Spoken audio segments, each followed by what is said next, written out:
नमस्कार, सलाम, आदाब, स्वागत है आप सभी भाइयों बहनों और प्यारे बच्चों का हमारे इस YouTube चैनल पे, जिसका नाम है कहानी चैनल इंडिया, जहां आपको हर रोज एक नई और मजेदार कहानियां सुनाई जाती हैं।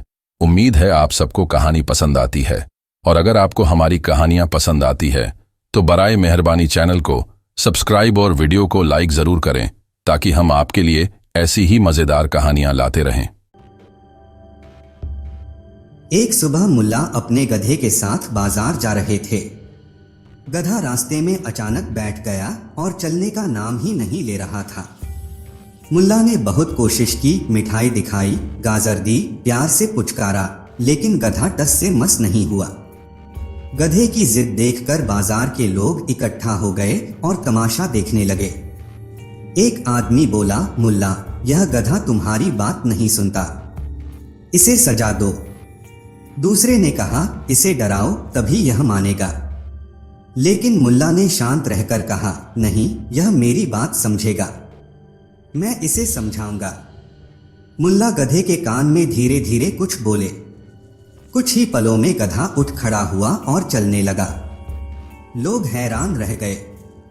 मुल्ला, तुमने ऐसा क्या कहा? किसी ने पूछा। मुल्ला मुस्कुराए और बोले, मैंने कहा कि अगर वह नहीं चलेगा तो मैं उसे गांव के सबसे आलसी गधों की सूची में डाल दूंगा। और तुम्हें पता है, यह अपनी इज्जत के बारे में बहुत सोचता है। कुछ दिनों बाद मुल्ला को राजा ने अपने दरबार में बुलाया। राजा ने सुना था कि मुल्ला का गधा बहुत समझदार है। वह इसे देखना चाहता था। राजा ने कहा, मुल्ला, मैंने सुना है कि तुम्हारा गधा बहुत बुद्धिमान है, क्या यह सच है? मुल्ला ने जवाब दिया, महाराज, मेरा गधा केवल बुद्धिमान नहीं बल्कि समझदार और वफादार भी है। राजा ने कहा, अच्छा, अगर ऐसा है तो इसका प्रमाण दो। मुल्ला ने गधे से कुछ कहा और गधा राजा के सामने झुक गया। यह देखकर दरबारियों ने तालियां बजाईं। राजा ने मजाक में कहा, मुल्ला, क्या तुम्हारा गधा बोल सकता है? मुल्ला ने मुस्कुराते हुए कहा, महाराज, यह केवल समझता है, बोलता नहीं। लेकिन अगर आप चाहें तो इसे बोलना सिखा सकता हूं। राजा चौंक गए। वह कैसे? मुल्ला बोले, मुझे 10 साल का समय और 100 अशर्फियां दीजिए, मैं इसे इंसानों की तरह बोलना सिखा दूंगा। राजा ने तुरंत अशर्फियां दी और कहा, अगर 10 साल बाद गधा नहीं बोल सका तो तुम्हें सजा दी जाएगी। मुल्ला अशर्फियां लेकर खुशी खुशी घर लौटे। लेकिन गांव के लोगों ने उनसे पूछा, मुल्ला, तुमने राजा से ऐसा वादा क्यों किया? गधा कभी बोल नहीं सकता। 10 साल बाद तुम्हारी सजा पक्की है। मुल्ला हंसकर बोले, 10 साल लंबा समय है, तब तक या तो गधा मर जाएगा या राजा, और अगर ऐसा न हुआ तो मैं कुछ नया उपाय सोचूंगा। फिलहाल तो 100 अशर्फियां मिली हैं, यही काफी है। एक दिन मुल्ला अपने गधे के साथ नदी किनारे टहल रहे थे। तभी गधा अचानक रुक गया और जोर जोर से ढेंचू ढेंचू करने लगा। मुल्ला ने गुस्से में कहा, अब क्या हुआ? क्यों चिल्ला रहे हो? गधे ने अपनी हरकतों से ऐसा दिखाया मानो वह नाराज है। मुल्ला ने सोचा, इस गधे ने शायद मेरे और राजा के बीच हुई बात सुन ली है और अब इसे अपनी जान की चिंता हो रही है। मुल्ला ने मजाक में कहा, चिंता मत करो, तुम 10 साल तक जिंदा रहोगे, और अगर मैंने वादा पूरा नहीं किया तो मैं राजा को समझा दूंगा कि गधों को बोलने में ज्यादा समय लगता है। अंत में यह कहानी गधे की बुद्धिमानी और मुल्ला की चतुराई को दिखाती है। मुल्ला नसीरुद्दीन के गधे ने न केवल उन्हें हास्य और आनंद दिया बल्कि जीवन की कठिन परिस्थितियों में भी उनका साथ दिया।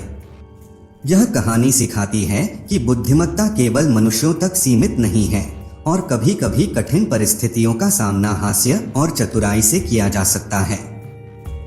जीवन में समस्याएं आती हैं, लेकिन अगर आप मुल्ला की तरह सोचें और गधे की तरह धैर्य रखें तो हर समस्या का हल निकल सकता है। कहानी 2। एक दिन मुल्ला नसीरुद्दीन अपने गधे पर बैठकर पास के गांव से शहर जा रहे थे। उनके गधे पर एक बोरी लदी थी जिसमें कुछ खाने पीने की चीजें और थोड़ा सोना रखा हुआ था। यह सोना उन्होंने गांव के एक व्यापारी से उधार लिया था जिसे उन्हें शहर में लौटाना था। जैसे ही वे जंगल के पास पहुंचे, 3 चोरों ने उन्हें दूर से देख लिया। वे चोर मूर्ख थे लेकिन लालच और चालाकी में माहिर थे। एक चोर बोला, देखो उस आदमी के पास गधा है और बोरी में जरूर कुछ कीमती चीजें होंगी, क्यों न इसे लूट लिया जाए। दूसरा चोर बोला, हाँ यह सही रहेगा, लेकिन पहले हमें यह समझना होगा कि इसे लूटने का सबसे अच्छा तरीका क्या होगा। तीसरा चोर, जो सबसे मूर्ख था, कहने लगा, हम सीधे इसे पकड़ लेते हैं और सब कुछ छीन लेते हैं। लेकिन पहले चोर ने कहा, नहीं, यह आदमी चालाक लगता है, हमें इसकी चतुराई को मात देने के लिए एक योजना बनानी होगी। चोरों ने मिलकर एक योजना बनाई। उन्होंने सोचा कि वे मुल्ला नसीरुद्दीन को अलग अलग तरीके से बहकाने की कोशिश करेंगे। पहला चोर मुल्ला के पास जाकर बोला, अरे भाई, तुम्हारा गधा तो बहुत थका हुआ लगता है, तुम इसे बेच क्यों नहीं देते? मैं तुम्हें अच्छे पैसे दूंगा। मुल्ला ने मुस्कुराते हुए कहा, यह गधा मेरे लिए बहुत कीमती है, मैं इसे नहीं बेच सकता। पहला चोर समझ गया कि मुल्ला आसानी से अपनी चीजें नहीं छोड़ेगा। वह वापस जाकर अपने साथियों से बोला, यह आदमी बड़ा चालाक है, हमें और कोशिश करनी होगी। दूसरा चोर एक साधु का वेश धारण करके मुल्ला के पास पहुंचा। उसने बड़े मीठे स्वर में कहा, ओ नेक इंसान, मैं एक साधु हूं और तुम्हें यह चेतावनी देने आया हूं कि इस जंगल में चोर रहते हैं। तुम इस बोरी को मेरे पास छोड़ दो, मैं इसे सुरक्षित रखूंगा। मुल्ला ने हंसते हुए कहा, साधु महाराज, आपकी दया का धन्यवाद, लेकिन यह बोरी मुझे शहर तक ले जानी है, मैं खुद इसकी रक्षा कर लूंगा। दूसरा चोर निराश होकर वापस चला गया और अपने साथियों से कहा, यह आदमी सच में बहुत होशियार है, इसे मूर्ख बनाना आसान नहीं होगा। अब तीसरे चोर की बारी थी। वह सीधा मुल्ला के पास आया और गुस्से में बोला, यह गधा अब मेरा है, इसे मुझे दे दो, नहीं तो तुम्हारे साथ बुरा होगा। मुल्ला ने उसकी मूर्खता को भांप लिया और गंभीर स्वर में कहा, अगर तुम इसे लेना चाहते हो तो लो, लेकिन पहले मेरे सवालों का जवाब दो। चोर बोला, ठीक है, पूछो। मुल्ला ने पूछा, अगर मैं तुम्हें यह गधा दे दूं तो मैं खुद कैसे जाऊंगा? चोर कुछ नहीं बोल पाया। उसने गुस्से में कहा, मुझे तुम्हारे सवालों से कोई मतलब नहीं, बस गधा दो। मुल्ला ने कहा, ठीक है, गधा तुम्हारा, लेकिन यह बताओ, अगर चोर को चुराने के लिए सजा मिलती है तो क्या तुम्हें गधे का मालिक बनकर सजा भुगतनी पड़ेगी? चोर उलझन में पड़ गया। उसने सोचा कि यह गधा लेना कहीं मुसीबत न बन जाए। वह डरकर भाग गया। तीनों चोर फिर से इकट्ठे हुए और तय किया कि अब वे तीनों एक साथ मुल्ला पर हमला करेंगे। जब वे मुल्ला के पास पहुंचे तो मुल्ला ने देखा कि वे तीनों एक साथ आ रहे हैं। उसने अपनी चतुराई का इस्तेमाल करने का सोचा। जैसे ही चोर पास पहुंचे, मुल्ला ने चिल्लाकर कहा, तुम लोग देर से आए, मैंने तुम्हारे खजाने को वहीं पेड़ के नीचे छुपा दिया है, जल्दी जाओ और उसे निकाल लो। चोरों ने यह सुना और तुरंत पेड़ की ओर दौड़ गए। मुल्ला ने इस मौके का फायदा उठाकर तेजी से अपने गधे को चलाया और वहां से निकल गए। चोरों ने पेड़ के नीचे काफी देर तक खजाना खोजा, लेकिन उन्हें कुछ नहीं मिला। तभी उन्हें एहसास हुआ कि मुल्ला ने उन्हें मूर्ख बना दिया है। पहला चोर बोला, हमें उसकी चालाकी का अंदाजा लगाना चाहिए था। दूसरा चोर बोला, हमने अपनी मूर्खता के कारण अपना समय बर्बाद किया। तीसरा चोर, जो सबसे मूर्ख था, बोला, मैंने तो पहले ही कहा था कि हमें सीधे उसे लूट लेना चाहिए था। तीनों चोरों ने पछताते हुए यह मान लिया कि उनकी मूर्खता और लालच ने उन्हें हार का सामना कराया। दूसरी ओर मुल्ला नसीरुद्दीन सुरक्षित शहर पहुंच गए और उन्होंने सोना व्यापारी को लौटा दिया। उन्होंने सोचा, दुनिया में चोर तो बहुत हैं, लेकिन अगर तुम्हारे पास बुद्धि और धैर्य हो तो तुम किसी भी मुश्किल को हरा सकते हो। सीख। इस कहानी से हमें यह सीख मिलती है कि मुसीबतों का सामना बुद्धिमत्ता और धैर्य से करना चाहिए। कभी कभी हाजिर जवाबी और चतुराई सबसे बड़े हथियार होते हैं। कहानी 3। बहुत समय पहले एक छोटे से राज्य में एक राजा शासन करता था।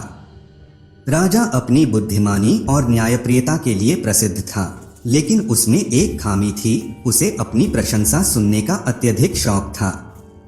दरबार में मौजूद सभी दरबारी उसकी तारीफों के पुल बांधते, चाहे वह सही हो या गलत। एक दिन राजा को दरबारियों की चापलूसी सुनते सुनते ऊब हो गई। उसने सोचा, मुझे कोई ऐसा व्यक्ति चाहिए जो सच बोल सके, चाहे वह कड़वा ही क्यों न हो। राजा ने पूरे राज्य में घोषणा करवाई कि जो व्यक्ति बुद्धिमान और साहसी हो, उसे दरबार में बुलाया जाएगा। इस घोषणा के बारे में सुनकर मुल्ला नसीरुद्दीन ने दरबार में आने का निर्णय लिया। मुल्ला नसीरुद्दीन एक साधारण लेकिन समझदार व्यक्ति था। वह अपने गधे पर सवार होकर दरबार पहुंचा।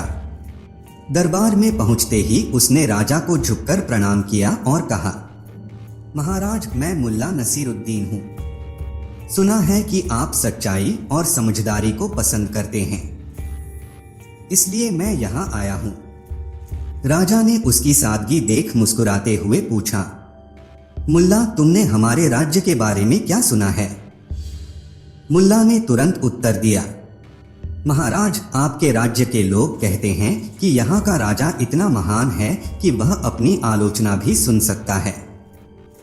यह सुनकर दरबार में सन्नाटा छा गया।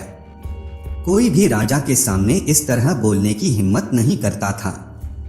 लेकिन राजा ने इसे सराहा और मुल्ला को दरबार का सलाहकार नियुक्त कर दिया। राजा अक्सर मुल्ला से सवाल करता और उसकी बुद्धिमानी की परीक्षा लेता।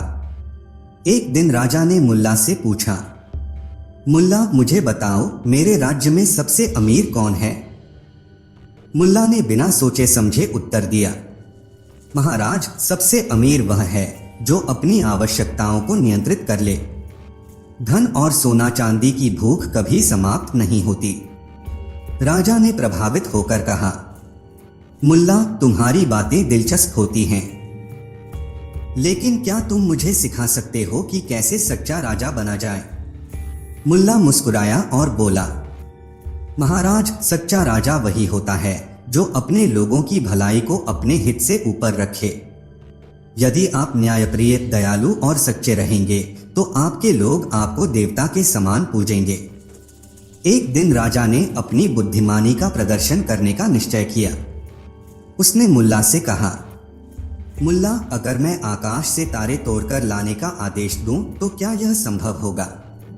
मुल्ला ने कहा, महाराज, आपकी आज्ञा से कुछ भी संभव है, लेकिन पहले हमें आकाश तक पहुंचने के लिए एक सीढ़ी बनानी होगी।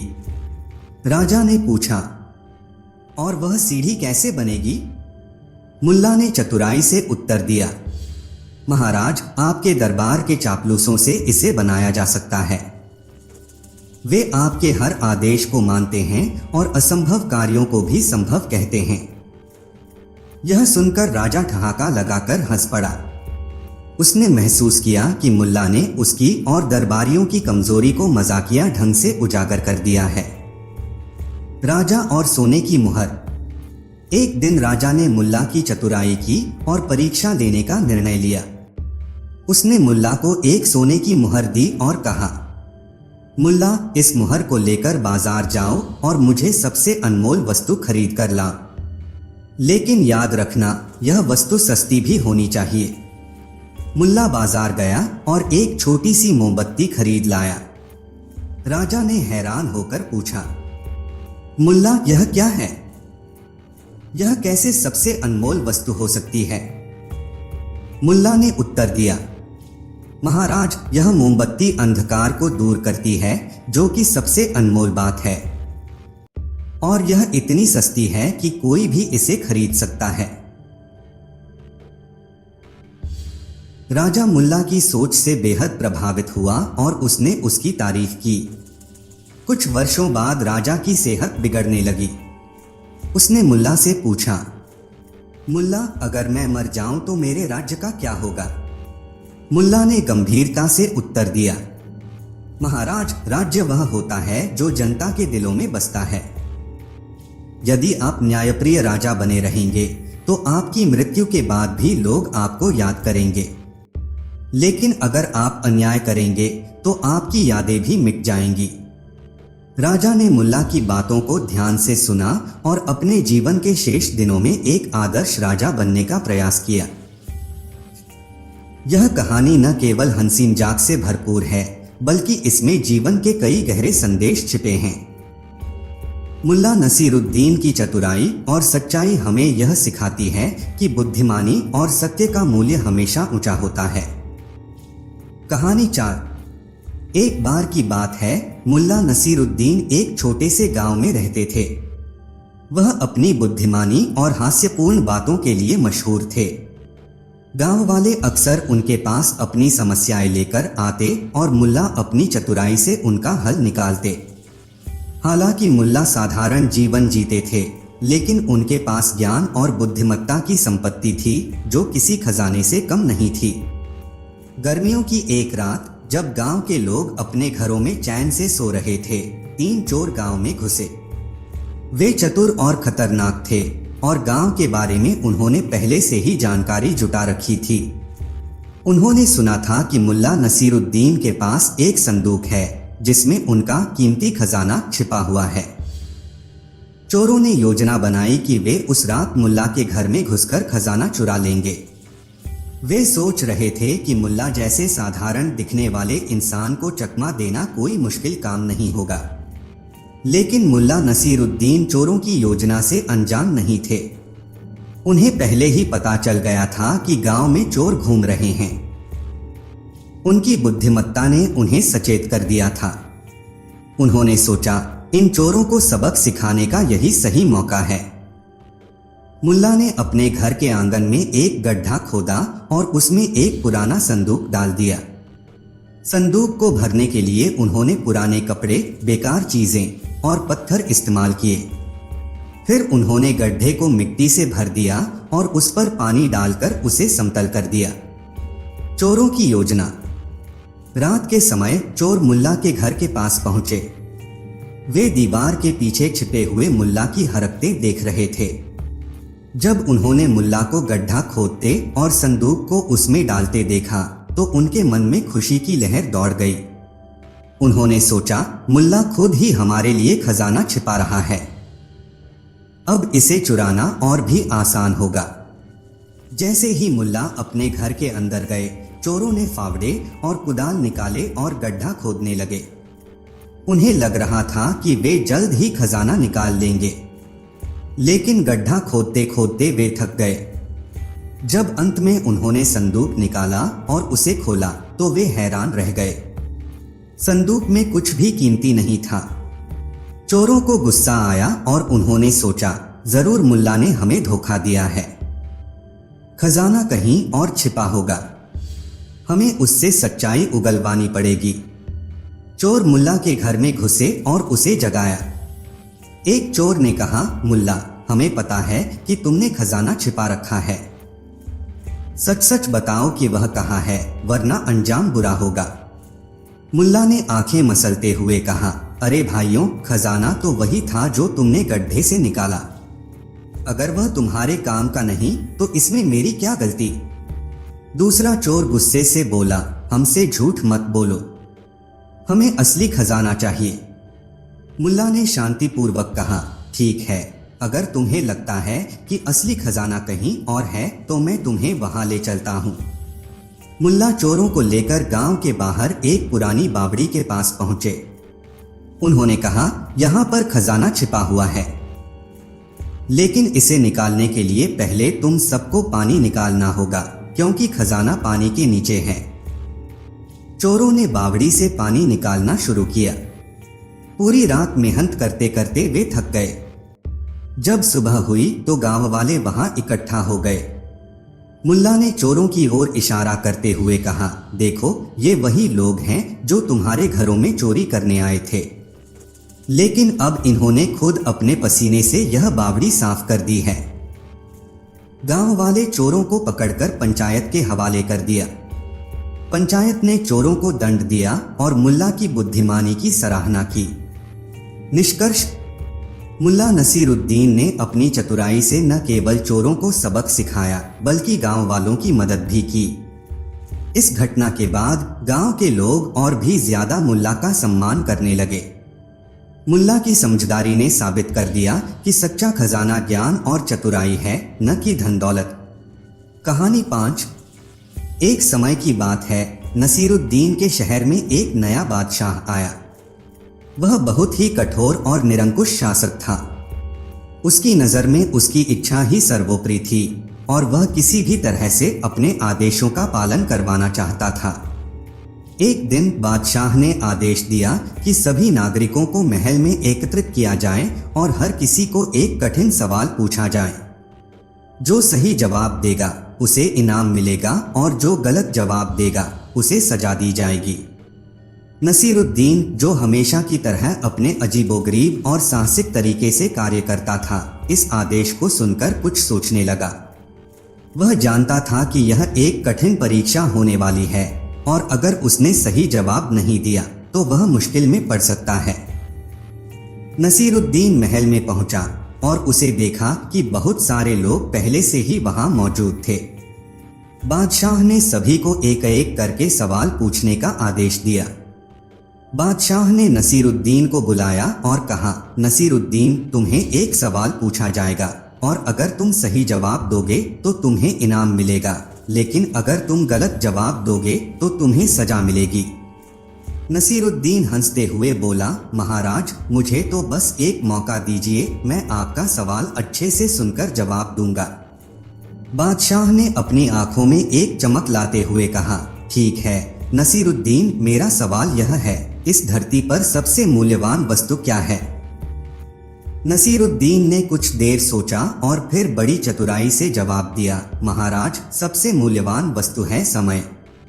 समय का मूल्य किसी भी चीज से अधिक है, क्योंकि अगर आपके पास समय है तो आप कोई भी काम कर सकते हैं, लेकिन अगर समय नहीं है तो आप कुछ भी नहीं कर सकते। बादशाह चौंकते हुए बोले, यह क्या उत्तर है? तुम्हें तो कुछ और जवाब देना चाहिए था। नसीरुद्दीन ने मुस्कुराते हुए कहा, महाराज, आप पूछ रहे थे कि सबसे मूल्यवान वस्तु क्या है और मैंने वही उत्तर दिया जो सही है। समय ही सबसे मूल्यवान वस्तु है। अगर आप इसे सही ढंग से उपयोग नहीं करते तो आप कुछ भी नहीं कर सकते। बादशाह थोड़े क्रोधित हुए, लेकिन नसीरुद्दीन की बातों में एक गहरी सच्चाई भी थी।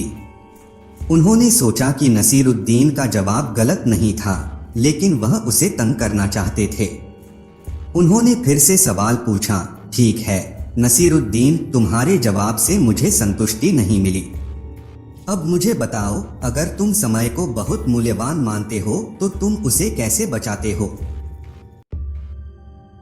नसीरुद्दीन ने बिना किसी डर के जवाब दिया, महाराज, समय को बचाने के लिए हमें सबसे पहले अपनी प्राथमिकताएं तय करनी चाहिए। हम उन कार्यों को पहले करें जो अधिक महत्वपूर्ण हैं और कम महत्वपूर्ण कार्यों को बाद में छोड़ दें। यदि हम समय को सही दिशा में लगाते हैं तो वह हमेशा हमारे साथ रहेगा। बादशाह को नसीरुद्दीन का जवाब बहुत ही साधारण और समझने योग्य लगा। उन्होंने सोचा कि नसीरुद्दीन सचमुच समझदार व्यक्ति है और उसकी बातों में गहरी बुद्धिमत्ता है। लेकिन बादशाह ने यह भी सोचा कि उसे नसीरुद्दीन को तंग करना चाहिए। तुम बहुत समझदार हो नसीरुद्दीन, बादशाह ने कहा, लेकिन मैं तुम्हारी परीक्षा लेने के लिए एक और सवाल पूछता हूँ। अगर तुम इस सवाल का जवाब दे देते हो तो मैं तुम्हें इनाम दूंगा। अगर तुम गलत जवाब देते हो तो तुम्हें सजा मिलेगी। नसीरुद्दीन ने कंधे उचका दिए और कहा, महाराज, मैं तैयार हूँ। दूसरा सवाल। बादशाह ने एक और सवाल पूछा, तुम्हारे पास एक खाली बगीचा है और उसमें कोई पेड़ नहीं है। अगर तुम्हें उसमें कुछ उगाना हो तो तुम सबसे पहले क्या उगाओगे? नसीरुद्दीन ने बिना देर किए जवाब दिया, महाराज, सबसे पहले मैं उसमें समझ उगाऊंगा, क्योंकि अगर समझ होगी तो मैं जान पाऊंगा कि उस बगीचे में क्या उगाना चाहिए। बादशाह फिर चुप रह गए। उन्होंने सोचा कि नसीरुद्दीन ने फिर से सही उत्तर दिया है, लेकिन वे उसे चुनौती देना चाहते थे।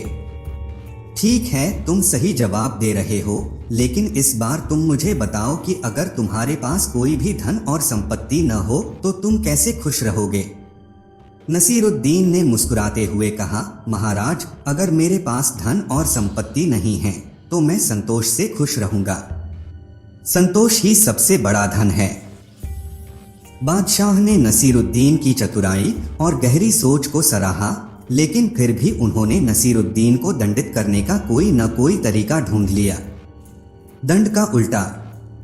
आखिरकार बादशाह ने कहा, तुम्हारी बुद्धिमत्ता को देखकर मैं तुमसे बहुत प्रभावित हूँ, लेकिन तुम्हें सजा के तौर पर एक काम करना होगा।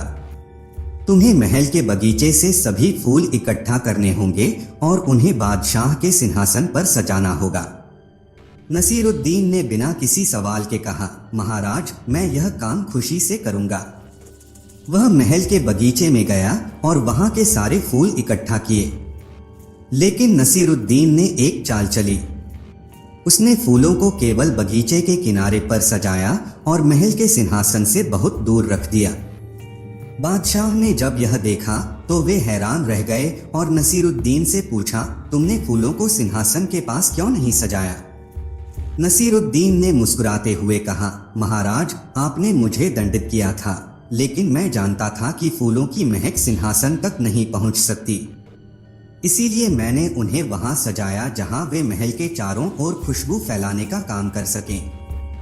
बादशाह हंसी नहीं रोक सके। उन्होंने नसीरुद्दीन को अपनी बुद्धिमत्ता और चतुराई के लिए इनाम दिया और उसे महल में विशेष स्थान दिया। नसीरुद्दीन की कहानियां हमेशा हमें यह सिखाती हैं कि चतुराई और समझदारी से किसी भी कठिन परिस्थिति का सामना किया जा सकता है, वह न केवल खुद को। कहानी 6। एक दिन नसीरुद्दीन को उनके पुराने मित्र सलीम की ओर से एक दावत का निमंत्रण मिला। सलीम ने नसीरुद्दीन को एक विशेष प्रकार की दावत में आमंत्रित किया, जिसमें शहर के बहुत से प्रतिष्ठित व्यक्ति शामिल होने वाले थे। नसीरुद्दीन को यह निमंत्रण थोड़ा अजीब लगा, क्योंकि वह जानते थे कि सलीम ने हमेशा अपनी दावतों में कुछ खास नयापन रखा है। फिर भी अपनी उत्सुकता को शांत करते हुए नसीरुद्दीन दावत में जाने का निश्चय करते हैं। जब नसीरुद्दीन दावत के स्थान पर पहुंचे तो उन्होंने देखा कि कई लोग पहले से वहां मौजूद थे। सबके चेहरे पर एक हल्की सी घबराहट थी, जैसे वे किसी बड़ी बात की प्रतीक्षा कर रहे हों। सलीम ने उन्हें देखकर मुस्कुराते हुए उनका स्वागत किया और उन्हें बैठने के लिए कहा। दावत का माहौल बहुत ही शानदार था। एक बड़ी सी मेज पर खाने की ढेर सारी डिशें रखी हुई थीं और हर एक पकवान की महक से सबका मुंह पानी पानी हो रहा था। लोग आपस में बात कर रहे थे और खाने के बारे में चर्चा कर रहे थे। सलीम ने नसीरुद्दीन को एक विशेष स्थान पर बैठाया जहां वे सबकी नजरों में थे। सलीम ने अपनी दावत की शुरुआत की और कहा, आज की इस विशेष दावत में हम सब एक खास खेल खेलेंगे। मैं आपको एक सवाल पूछूंगा और जो व्यक्ति सबसे अच्छा उत्तर देगा उसे एक विशेष पुरस्कार मिलेगा। नसीरुद्दीन ने यह सब सुना और उसकी आंखों में हल्की सी मुस्कान आ गई। उन्हें यह एहसास हुआ कि यह कोई साधारण दावत नहीं बल्कि एक मानसिक चुनौती है। सलीम ने पहले सवाल पूछा, आपके हिसाब से जीवन का सबसे महत्वपूर्ण तत्व क्या है?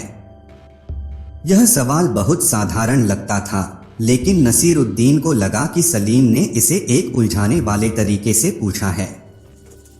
सभी लोग सोच में पड़ गए और अपनी अपनी राय देने लगे। कोई कह रहा था कि प्यार सबसे महत्वपूर्ण है, तो कोई कह रहा था धन, जबकि कुछ लोग समय के बारे में बात कर रहे थे। जब नसीरुद्दीन की बारी आई तो उन्होंने बिना कोई देर किए कहा, सबसे महत्वपूर्ण तत्व मेरे अनुसार भोजन है। यह सुनकर सब लोग हैरान हो गए। सलीम ने सवाल किया, क्यों नसीरुद्दीन भाई, भोजन? नसीरुद्दीन मुस्कुराए और बोले, जी हाँ, क्योंकि अगर भोजन नहीं होगा तो हम जीवन की बाकी बातों पर ध्यान नहीं दे सकते। भोजन न हो तो प्यार, धन या समय कुछ भी बेकार हो जाता है। सलीम और बाकी लोग थोड़ी देर के लिए चुप हो गए, क्योंकि नसीरुद्दीन का जवाब न केवल सामान्य था बल्कि गहरी सोच को भी उजागर करता था। इसके बाद सलीम ने दूसरा सवाल पूछा, अगर आपको एक दिन का शासन दिया जाए तो आप क्या करेंगे? यह सवाल सभी को चौंका देने वाला था। सब लोग एक दूसरे से यह सवाल सुनकर अपनी अपनी कल्पनाओं में खो गए। कुछ लोग कह रहे थे कि वे युद्ध रोकेंगे, कुछ लोग कहते थे कि वे गरीबों के लिए काम करेंगे। लेकिन नसीरुद्दीन ने फिर से सरल और सटीक उत्तर दिया। उन्होंने कहा, अगर मुझे शासन दिया जाए तो मैं सबसे पहले दावतें खत्म करवा दूंगा। सब लोग फिर से हैरान हो गए। सलीम ने हैरानी से पूछा, यह क्या मतलब हुआ नसीरुद्दीन? नसीरुद्दीन ने हंसते हुए कहा, अगर दावतें खत्म हो जाएं तो लोग बिना खाए मस्त रहेंगे और फालतू बातों में समय नहीं गवाएंगे। वे अपने काम में ध्यान देंगे और इस तरह से समाज में सुधार होगा। दावत के बाद की सीख। नसीरुद्दीन मुस्कुराए और बोले, जीवन में कभी कभी हमें गंभीर बातों को हल्के ढंग से लेना चाहिए। अगर हम गंभीरता से ही सब कुछ करने लगेंगे तो जीवन बहुत बोझिल हो जाएगा।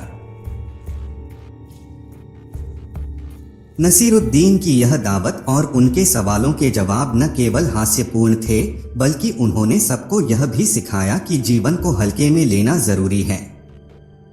कभी कभी हम गहरे सवालों के उत्तर बहुत साधारण तरीके से पा सकते हैं और यही नसीरुद्दीन की खासियत थी। उनकी सरलता में एक गहरी समझ छिपी रहती थी।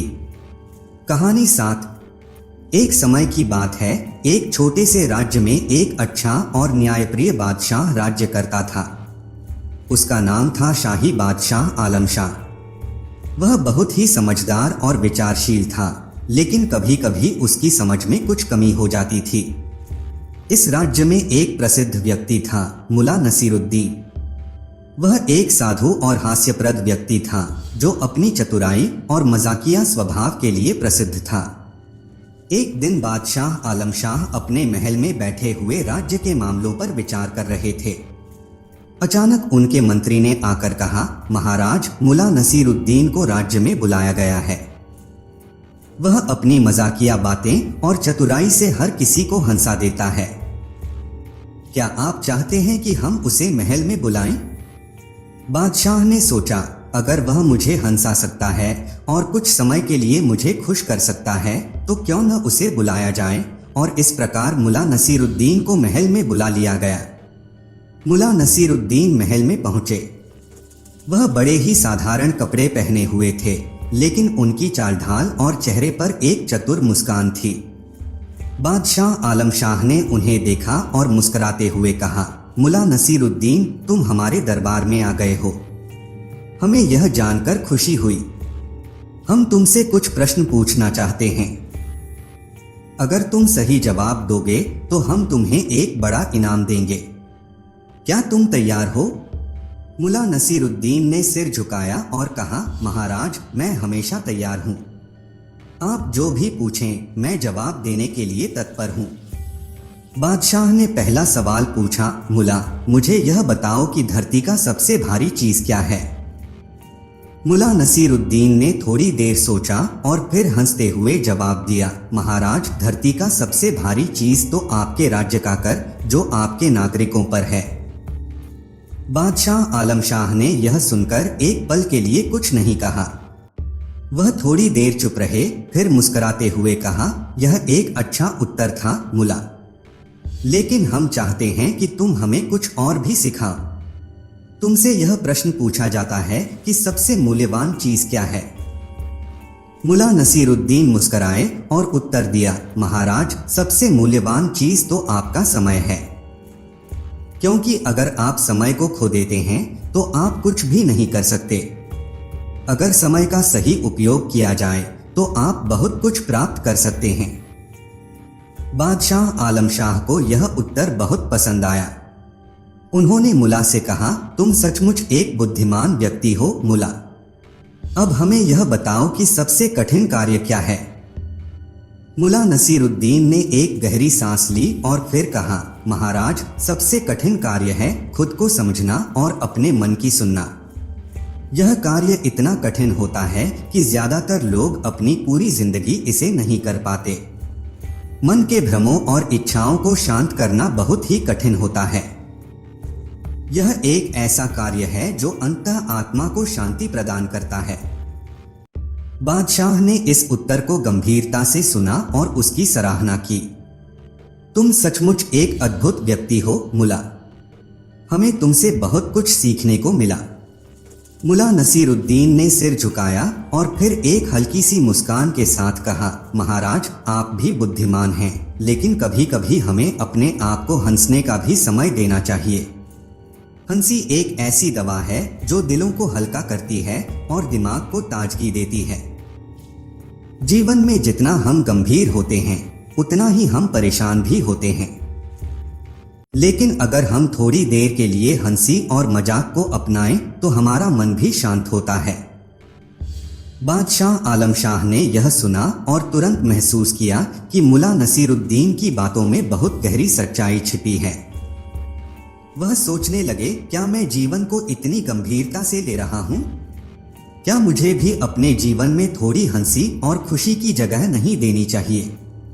मुला नसीरुद्दीन ने बादशाह के चेहरे पर सोच की लकीरें देखी और मुस्कुराते हुए कहा, महाराज, अगर आप चाहते हैं तो मैं आपको एक मजेदार कहानी सुनाता हूं जो आपको हंसी में डाल देगी, लेकिन आपको इसे समझने के बाद थोड़ा विचार करना होगा। बादशाह आलम शाह ने सहमति दी और मुला ने एक मजेदार कहानी सुनानी शुरू की। कहानी। एक बार एक गांव में एक साधु बाबा आए। उन्होंने गांव के लोगों से कहा, जो सबसे बड़ी मूर्खता करेगा उसे मैं एक विशेष पुरस्कार दूंगा। गांव के सभी लोग उत्सुक हो गए कि यह पुरस्कार क्या होगा।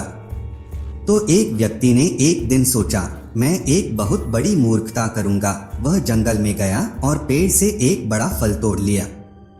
फिर उसने उस फल को अपने सिर पर रखकर गांव के बीच में जाकर चिल्लाया, देखो देखो, यह फल मेरे सिर पर है। गांव वाले यह देखकर हैरान हो गए। एक आदमी ने पूछा, तुम यह क्या कर रहे हो? वह व्यक्ति हंसी के साथ बोला, यह है मेरी मूर्खता। अब सबसे बड़ी मूर्खता क्या थी, यह सवाल बना रहा। सुनकर बादशाह आलम शाह हंस पड़े और मुला नसीरुद्दीन की बातों में सच्चाई समझी। उन्होंने मुला को बधाई दी और कहा, तुमने मुझे न केवल हंसाया बल्कि जीवन की सच्चाई भी समझाई। इस कहानी का संदेश था कि जीवन में गंभीरता और हंसी दोनों का संतुलन जरूरी है। अगर हम खुद को कभी कभी हल्का और खुश रखें तो जीवन की समस्याओं का सामना करना आसान हो जाता है। मुला नसीरुद्दीन की चतुराई और बादशाह की समझदारी के बीच यह संवाद हमें यह सिखाता है कि ज्ञान और हंसी एक साथ जीवन को आसान और खुशहाल बना सकते हैं।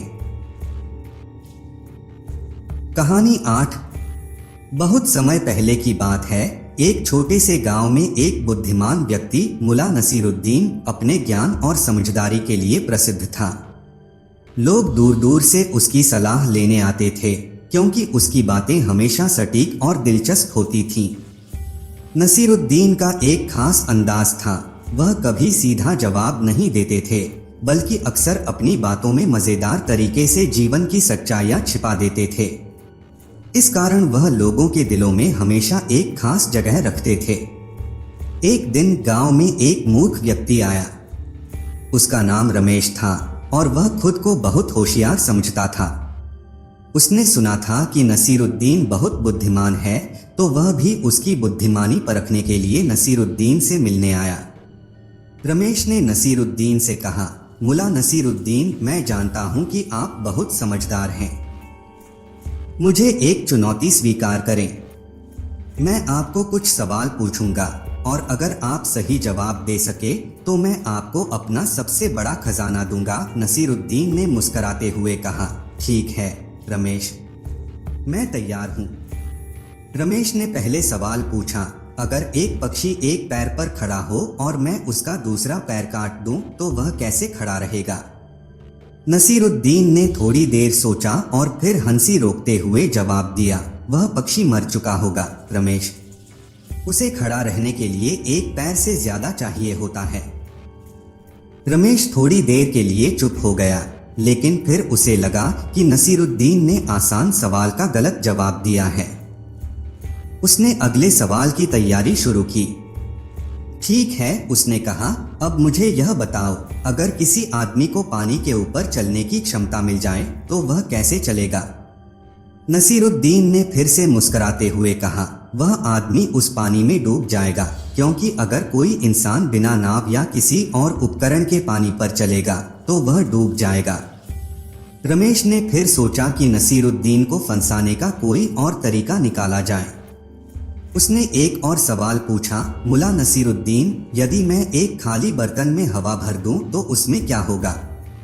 नसीरुद्दीन ने तुरंत जवाब दिया, रमेश, उस बर्तन में हवा ही होगी, क्योंकि तुमने हवा भरी है। अब रमेश को नसीरुद्दीन की समझदारी से थोड़ा झुंझलाहट हो रही थी, लेकिन फिर भी वह हार मानने वाला नहीं था। उसने आखिरी सवाल पूछा, मुल्ला, तुम मुझे यह बताओ कि अगर मैं तुम्हारे पास आकर कहूँ कि मैं तुम्हें हर चीज में हराना चाहता हूँ तो तुम क्या करोगे? नसीरुद्दीन ने गहरी सांस ली और फिर मुस्कुराते हुए कहा, तुम्हें मैं यह बताऊंगा रमेश कि यह कोई प्रतियोगिता नहीं है। मेरी समझदारी और तुम्हारी मूर्खता का मुकाबला करना बेकार है, क्योंकि मेरी जीत तुम्हारी हार से पहले तय हो चुकी है। रमेश को इस उत्तर का कोई संतोषजनक जवाब नहीं मिला। उसने सोचा कि शायद उसे नसीरुद्दीन से ज्यादा जटिल सवाल पूछने चाहिए, लेकिन नसीरुद्दीन ने उसकी किसी भी चाल को उलटकर जवाब दिया। अंततः रमेश हार मान गया और नसीरुद्दीन से पूछा, मुल्ला, तुम सच में बहुत समझदार हो। अब मुझे बताओ कि तुम्हारी यह बुद्धिमानी आई कहां से? नसीरुद्दीन ने एक मुस्कान के साथ कहा, मेरी बुद्धिमानी मेरी गलतियों और अनुभवों से आई है रमेश। मैंने बहुत सी मूर्खताएं की हैं, तब जाकर मुझे समझ में आया कि असल में बुद्धिमानी क्या होती है। रमेश को यह बात समझ में आ गई और उसने महसूस किया कि असल में उसे अपने अहंकार और घमंड को छोड़कर जीवन को ज्यादा सरल और समझदारी से देखना चाहिए। उसने नसीरुद्दीन से आशीर्वाद लिया और गांव लौट गया, इस निर्णय के साथ कि अब वह अपनी सोच को बदलकर सही रास्ते पर चलेगा। इस प्रकार नसीरुद्दीन की मूर्खता और समझदारी की कहानी ने रमेश को यह सिखाया कि असल बुद्धिमानी कभी भी सिर्फ सवालों के जवाब में नहीं होती, बल्कि अपने अनुभवों से सीखी जाती है और जीवन को समझने के सरल तरीकों में छिपी होती है। यह कहानी नसीरुद्दीन की चतुराई और समझदारी को उजागर करती है, साथ ही यह भी दिखाती है कि एक मूर्ख व्यक्ति को सही रास्ता दिखाने के लिए कभी कभी उसे हंसी मजाक और अनुभव से ही समझाया जाता है। नसीरुद्दीन होजा एक छोटे से गांव का बुद्धिमान लेकिन शरारती व्यक्ति था। उसकी सारी प्रसिद्धि उसके चतुराई और हंसी मजाक से जुड़ी हुई थी। होजा के पास एक गधा था जिसे वह बहुत पसंद करता था। गधा हमेशा नसीरुद्दीन के साथ रहता और उसके साथ उसकी शरारतों में हिस्सा लेता। गधा थोड़ा आलसी था, लेकिन नसीरुद्दीन की तरह हर समय किसी न किसी योजना में उलझा रहता था। एक दिन नसीरुद्दीन होजा ने सोचा कि गधे का सही इस्तेमाल किया जाए। वह उसे गांव के बाजार में लेकर जाना चाहता था, ताकि गधा कुछ वजन उठाकर और सामान ढोकर थोड़ा उपयोगी हो सके। नसीरुद्दीन ने गधे को बांधकर बाजार की ओर चलना शुरू किया। जब नसीरुद्दीन बाजार में पहुंचा तो गधा बहुत थका हुआ था और बार बार रुकता जा रहा था। नसीरुद्दीन ने सोचा, अगर मैं इसे जल्दी चलने के लिए उकसाऊं तो यह ज्यादा जल्दी काम करेगा। उसने गधे को एक मोटी छड़ी दिखाई और उसे जोर से बोला, चलो गधे, तुम और मैं जल्दी बाजार तक पहुंचेंगे। लेकिन गधा एक जगह खड़ा रहा। नसीरुद्दीन ने उसे फिर से उकसाया, क्या तुम थक गए हो? अगर तुम जल्दी चलोगे तो मैं तुम्हें थोड़ा मजेदार खाने का वादा करता हूँ। गधा अब भी निश्चल खड़ा था। नसीरुद्दीन को गुस्सा आ गया और उसने गधे को जोर से डांटा, तुम इतना आलसी क्यों हो? गधा सिर झुकाए खड़ा रहा और नसीरुद्दीन को देखता रहा। अब होजा को समझ में आ गया कि शायद गधा किसी कारणवश थका हुआ था। वह अपनी छड़ी को अपने कंधे पर टिकाकर बैठ गया और सोचने लगा कि शायद उसे गधे के बारे में अधिक सोचना चाहिए। वह समझ गया कि गधा उसका दोस्त है और जैसे वह खुद थक जाता है वैसे ही गधा भी।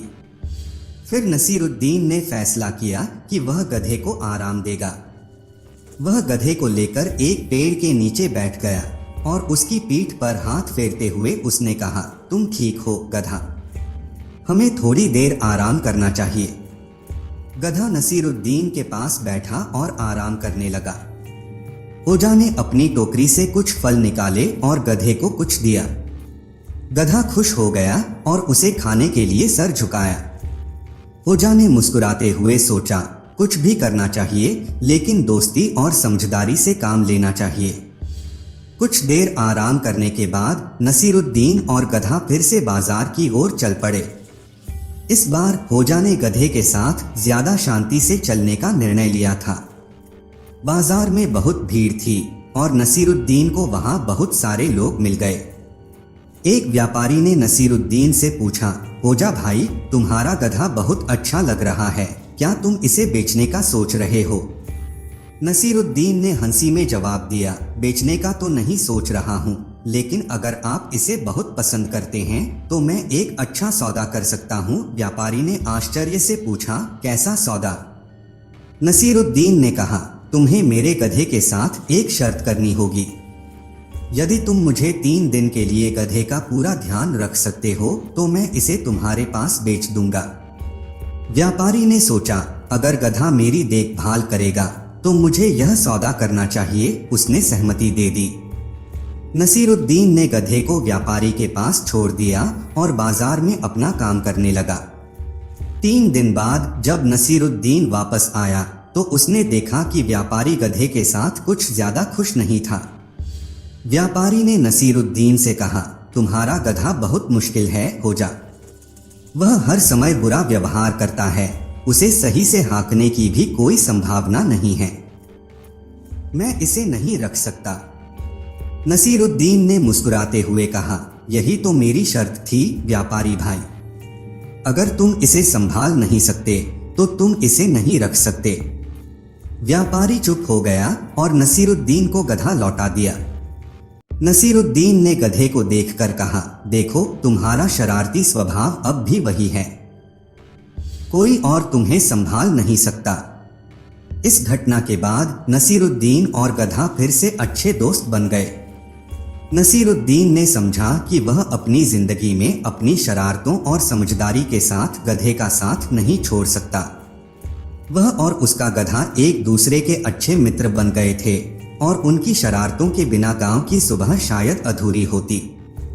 यह कहानी नसीरुद्दीन होजा और उसके गधे के अद्भुत रिश्ते को दर्शाती है, जिसमें शरारत, समझदारी और दोस्ती का मिश्रण है। कहानी 10। मुल्ला नसीरुद्दीन का नाम पूरी दुनिया में प्रसिद्ध है।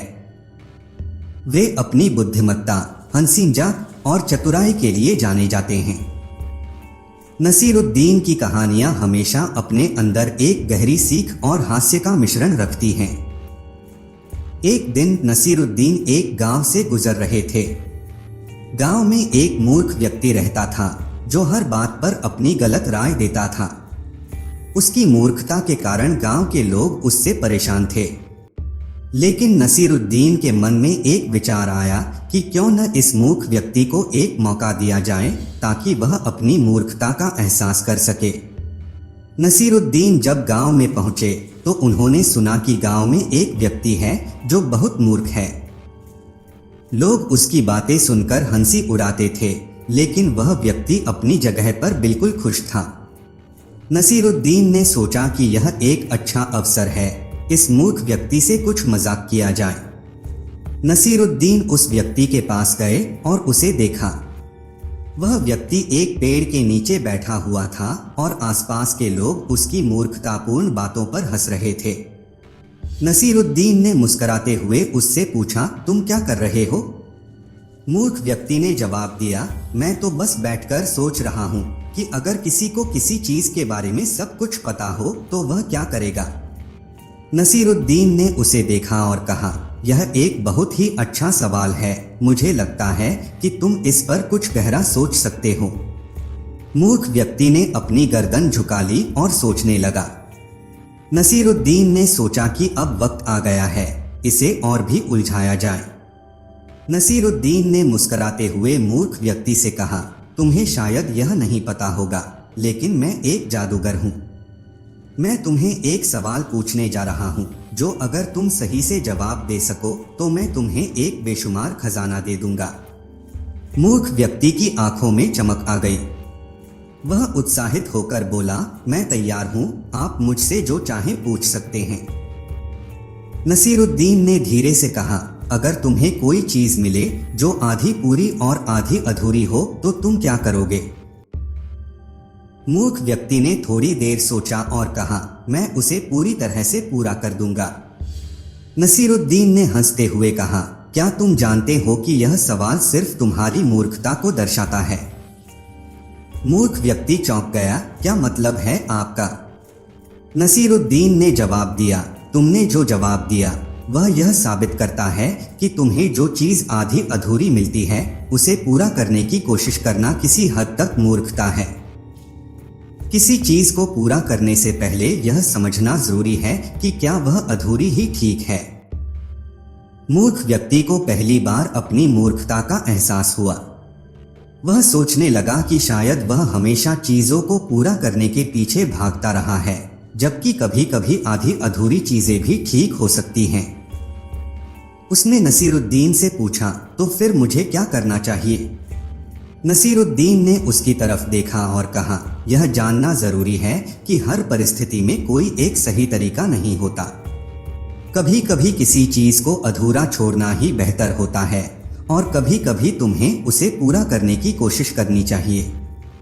जीवन में संतुलन होना चाहिए और यही समझ तुम्हें आगे बढ़ने में मदद करेगी। मूर्ख व्यक्ति ने गहरी सांस ली और फिर बोला, अब मुझे समझ में आया। आप सही कह रहे हैं, मैं हमेशा जल्दबाजी में रहता था। अब मुझे सोच समझकर ही कोई कदम उठाना चाहिए। नसीरुद्दीन ने मुस्कुराते हुए कहा, याद रखो, मेरी पूरी कोशिश यही है कि तुम समझ सको कि जीवन में हर चीज का एक समय होता है। कभी कभी हमें चीजों को वैसे ही स्वीकार करना चाहिए जैसे वे हैं और कभी हमें उन्हें बदलने की कोशिश करनी चाहिए। मूर्खता यह है कि बिना सोचे समझे कोई काम कर देना और समझदारी यह है कि हर काम को सही समय पर किया जाए।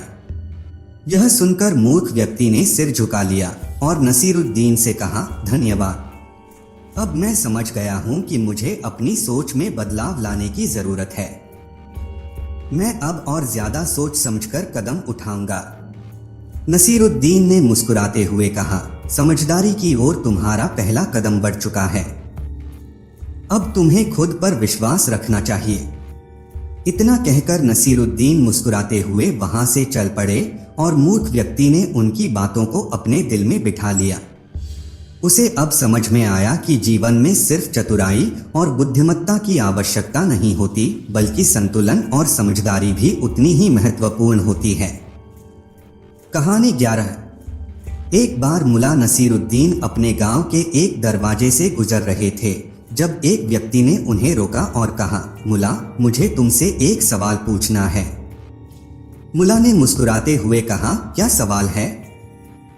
व्यक्ति ने कहा, तुम हमेशा बड़ी बड़ी बातें करते हो और मुझे लगता है कि तुम हर चीज को बहुत समझते हो।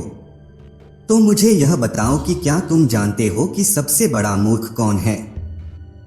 मुल्ला नसीरुद्दीन ने कहा, यह बहुत आसान सवाल है। सबसे बड़ा मूर्ख वह है जो अपनी नासमझी के बावजूद दूसरों से ज्ञान की उम्मीद करता है। व्यक्ति चौंका और थोड़ा झेंपते हुए कहा, तो क्या तुम मुझे यह कह रहे हो कि मैं मूर्ख हूँ। मुल्ला नसीरुद्दीन हंसी में कहा, नहीं, मैं तो सिर्फ बता रहा था कि सबसे बड़ा मूर्ख वह होता है जो बिना सोचे किसी से सवाल पूछता है, जैसे तुमने पूछा।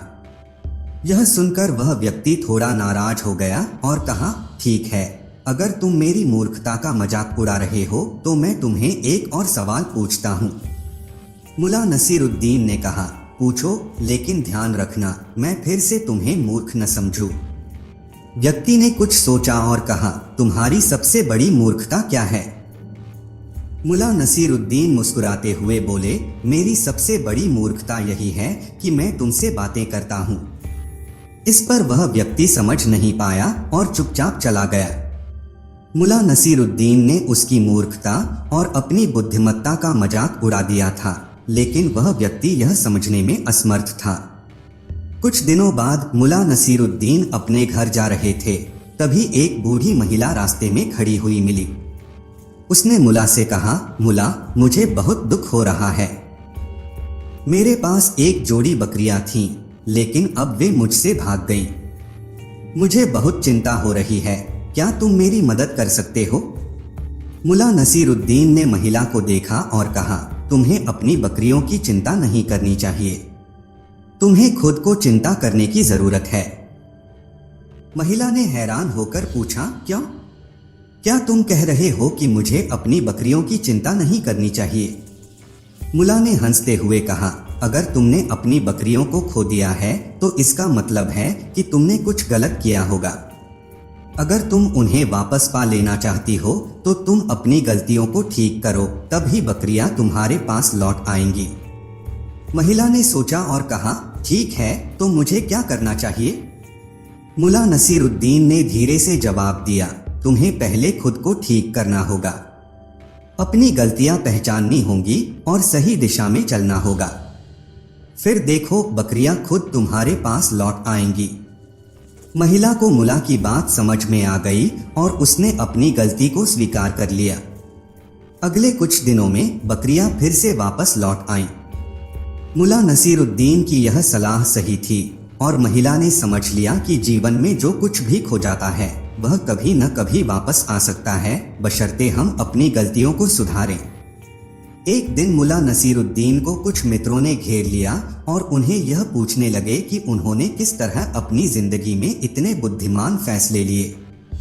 मुल्ला नसीरुद्दीन ने एक मुस्कान के साथ कहा, यह सब मेरी नासमझी का परिणाम है। मित्रों ने पूछा, क्या तुम सच में यह कह रहे हो कि तुम्हारी नासमझी ने तुम्हें बुद्धिमान बना दिया? मुल्ला नसीरुद्दीन ने उत्तर दिया, हाँ, क्योंकि जब तुम किसी चीज को नहीं समझते हो तो तुम उसे अधिक गहराई से सोचने की कोशिश करते हो और यही सोच तुम्हें सच्ची समझ की ओर ले जाती है। मित्र अब पूरी तरह से उलझन में थे। वे समझ नहीं पा रहे थे कि मुल्ला नसीरुद्दीन क्या कहना चाहते हैं। मुल्ला नसीरुद्दीन हंसते हुए बोले, सभी लोग सोचते हैं कि मैं बहुत बुद्धिमान हूँ, लेकिन सच्चाई यह है कि मैं तो बस अपनी मूर्खता को स्वीकार करता हूँ। जो लोग अपनी नासमझी को नहीं समझते वे कभी भी ज्ञान की ओर नहीं बढ़ सकते। यहाँ मुल्ला नसीरुद्दीन ने साबित कर दिया कि बुद्धिमानी का असली रूप यह है कि हम अपनी गलतियों और नासमझी को स्वीकार करें और उनसे सीखने की कोशिश करें। मुल्ला नसीरुद्दीन की कहानियां हमेशा से हमें यह सिखाती रही हैं कि जीवन को हल्के तौर पर लेना चाहिए और अपनी नासमझी से सीखने का तरीका खोजें। उनकी बातें कभी कभी हमें चौंकाती हैं, लेकिन वे हमेशा सच्चाई और ज्ञान की ओर इशारा करती हैं। इस कहानी से हम यह समझ सकते हैं कि चाहे हम कितने भी ज्ञानी क्यों न हो, यदि हम अपनी नासमझी और मूर्खताओं को पहचानकर उनसे सीखने की कोशिश करें तो हम सचमुच में समझदार बन सकते हैं। कहानी 12। एक दिन मुल्ला के मन में विचार आया कि वह अपने गधे को बेच दें। वह गांव के बाजार में गए और गधे की कीमत 100 सोने के सिक्के लगा दी। लोग हंसने लगे। मुल्ला, यह साधारण सा गधा है, इसकी कीमत 10 सिक्के भी नहीं है। मुल्ला ने मुस्कुराते हुए जवाब दिया, अरे भाई, यह साधारण गधा नहीं है, यह बातूनी गधा है। यह इंसानों की तरह बातें कर सकता है। गांव वालों को मुल्ला की बात पर यकीन नहीं हुआ, लेकिन उनकी जिज्ञासा बढ़ गई। एक आदमी ने कहा, अगर यह गधा वाकई बातें कर सकता है तो मैं इसे 100 सिक्कों में खरीदूंगा। मुल्ला ने कहा, ठीक है, लेकिन गधा बात करेगा तो केवल तब जब उसके खाने का पूरा ध्यान रखा जाएगा। आदमी ने गधे को खरीद लिया, लेकिन हफ्ते भर बाद वह गधा लेकर वापस आया और गुस्से में कहा, मुल्ला, यह गधा तो एक शब्द भी नहीं बोलता।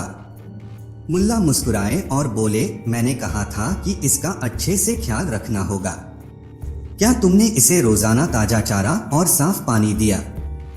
आदमी बोला, नहीं, लेकिन मैंने इसे भूखा भी तो नहीं रखा। मुल्ला बोले, यही तो तुम्हारी गलती है। यह गधा आलसी नहीं बल्कि अभिमानी है। इसे वह सब चाहिए जो यह चाहता है, वरना यह एकदम चुप हो जाता है। गांव वाले हंस पड़े। उस आदमी ने झुंझलाते हुए गधे को वापस किया और मुल्ला ने अपना पैसा बचा लिया। एक रात मुल्ला नसीरुद्दीन अपने घर में सो रहे थे। सुबह उठे तो देखा कि उनका गधा गायब है। वह गांव के चौक में पहुंचे और ऐलान किया, सुनो सुनो, जो मेरा गधा वापस लाएगा उसे मैं 10 सोने के सिक्के इनाम में दूंगा। गांव के लोग चौंक गए। एक आदमी ने पूछा, मुल्ला, तुम इतने कंजूस हो, फिर 10 सोने के सिक्के क्यों दे रहे हो? मुल्ला बोले, मेरा गधा बहुत समझदार है। अगर उसने चोर को पहचान लिया तो वह चोर का नाम सबके सामने ले देगा। मुझे अपने गधे से डर नहीं, पर उस चोर की हालत खराब हो जाएगी। चोरी करने वाला डर गया। वह आधी रात में चुपके से गधे को मुल्ला के दरवाजे पर छोड़ गया। सुबह जब मुल्ला ने गधे को वापस पाया तो वह खुशी से बोले, देखा, मेरा गधा कितना होशियार है। चोर ने इसे डर के मारे वापस कर दिया। एक बार मुल्ला नसीरुद्दीन ने गांव के स्कूल के बच्चों को पढ़ाने का काम शुरू किया, लेकिन बच्चे उनकी बातों को ध्यान से नहीं सुनते थे। मुल्ला को एक तरकीब सूझी। वह गधे को स्कूल ले आए और बोले, आज से मेरा गधा भी पढ़ाई करेगा। बच्चों ने मजाक उड़ाया, मुल्ला, गधे पढ़ाई नहीं कर सकते। मुल्ला बोले, अगर तुम लोग भी पढ़ाई में ध्यान नहीं दोगे तो तुम और यह गधा एक ही जैसे बन जाओगे। यह सुनकर बच्चे डर गए और उन्होंने पढ़ाई में मन लगाना शुरू कर दिया। लेकिन कुछ समय बाद गांव का मुखिया मुल्ला के पास आया और बोला, मुल्ला, तुमने गधे को स्कूल क्यों लाया?